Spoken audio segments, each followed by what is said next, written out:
It started with a glitch. One tiny moment that I can never forget. I was editing a pitch deck on my MacBook when a message popped up in the top right corner of my screen. It wasn't my iMessage. It wasn't my number. But the name? It was Claire. The message read, "You want me to wear the wig again tonight?" I froze. Not because of the words, but because of the contact photo attached to it. It was Andrew, my husband, wearing a platinum blonde wig, lipstick, a red silk robe, smiling but not the smile I knew. My heart stopped. My name is Lena Walker. I married Andrew last spring after dating for about 18 months. We met at a tech conference in San Diego. He worked in cybersecurity. Smart, sweet, low profile. The kind of man who reads biographies and leaves you notes in the kitchen. He didn't like photos, hated social media, and said privacy was his love language. I admired that. After my last toxic ex, Andrew felt safe. We had a minimalist, modern home. Shared passwords. Thought he was my soulmate. Until that message. I didn't say anything that night. I waited.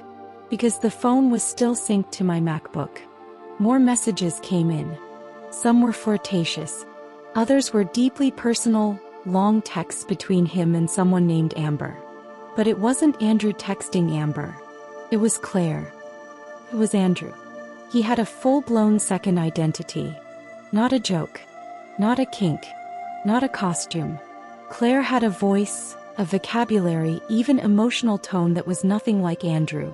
Claire was feminine, emotional, flirty, apologetic. Andrew was logical, quiet, distant. They weren't the same person. I opened Claire's digital world. He had a second Gmail, an Instagram page with over 4,000 followers, a private Twitter account, a Pinterest board labeled, "Our Baby Room Baby Bottle."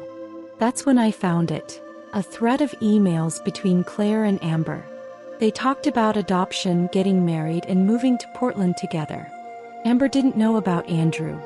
Amber believed Claire was real. They were in love. I couldn't stop shaking. I barely slept for days. 3 days later, I confronted him. He was in the kitchen making coffee like nothing was wrong. I set the MacBook on the counter and hit play on one of Claire's voice memos. It was his voice. But lighter. Higher.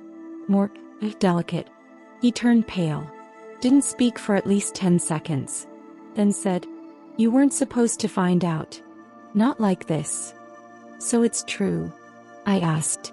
"Claire is, you?" He nodded. "She's a part of me. She's always been." "Then who the hell am I to you?" I asked. "You're the safe one. Claire is the one who feels." He said Claire had existed long before me. That he started the identity in college. At first just to experiment, then as a release valve. But then he met Amber. Amber fell in love with Claire, and never knew about Andrew. He told me, "I didn't want to lie to you. But I was scared if I told you I'd lose both of you." "You already did," I said. "You lied to both of us. You built your life on lies." I left that weekend. Stayed with my sister. Then I emailed Amber from a burner account. Told her everything. Sent screenshots. Voice recordings. She didn't believe me. She blocked the email. 2 days later, Andrew emailed me as Claire, asking if we could talk without judgment. I blocked him too. I needed to breathe. To reclaim who I was outside of a man who wasn't even who he said he was. When people say, "I married a stranger," they don't usually mean it literally. But I did. I married a man who had an entirely different life hiding inside him. A woman, a partner, a dream, a lie. He didn't cheat with another woman. He became one. I didn't just lose my marriage. I lost trust. In people. In love. In what's real and what's just cleverly synced settings. And I'll never look at a message pop up the same way again.